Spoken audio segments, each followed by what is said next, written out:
నమస్కారం. నేను మీ తిరకాల మోహన్ బాబు. నిన్న నేను ఒక ఆంగ్లంలో ఒక వీడియో రిలీజ్ చేస్తూ ప్రకాష్ రాజ్ని ఫ్రాడ్ అన్నా. అంటే యాదృచ్ఛికంగా వాడు పదే పదే మోడీ గారిని ఫ్రెండ్ అంటున్నాడు. వీడు ఫ్రాడ్ అయితే కరెక్ట్గా ఉంటుందని వాడికి ఫ్రాడ్ నామకరణం చేస్తే వాడు నిజంగా ఫ్రాడ్ అని నిరూపితమైంది.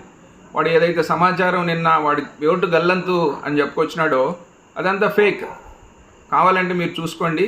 కర్ణాటక వెబ్సైట్లో వెళ్ళి నేను అసలు ఏంది వాడు ఓటు ఉందా లేదా చెక్ చేద్దాము, ఎస్ఐఆర్ అయిపోయి డ్రాఫ్ట్ ఏదైనా రిలీజ్ అయితే చెక్ చేద్దామని ట్రై చేస్తుంటే అసలు వెరిఫికేషన్ ప్రాసెస్ కంప్లీట్ కాలేదండి.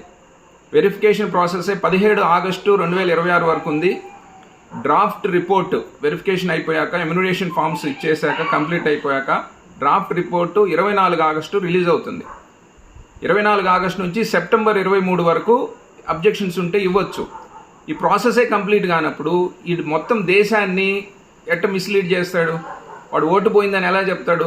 వీడి మీద క్రిమినల్ కేసులు పెట్టాలా? ఇలాంటి జాతి వ్యతిరేక శక్తుల పట్ల ఎవరైతే వీళ్ళని అభిమానులుగా ఫాలో అవుతుంటారో, ఇంక్లూడింగ్ కాక్రోచ్ జనతా పార్టీ వాళ్ళు ఆలోచించుకోవాలా.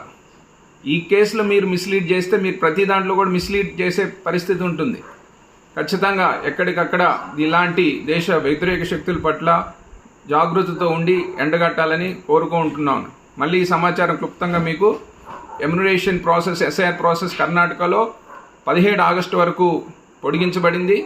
24 ఆగస్టు తుది జాబితా విడుదలవుతుంది. రిపోర్ట్ ఇస్తారు, డ్రాఫ్ట్ లిస్ట్ ఇస్తారు.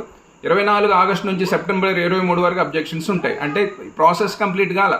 ఇలా మిస్లీడ్ చేస్తున్నారు కాబట్టి ఇలాంటి వారిని ఎండగట్టాలని కోరుతూ సెలవు తీసుకున్నాను. జై హింద్.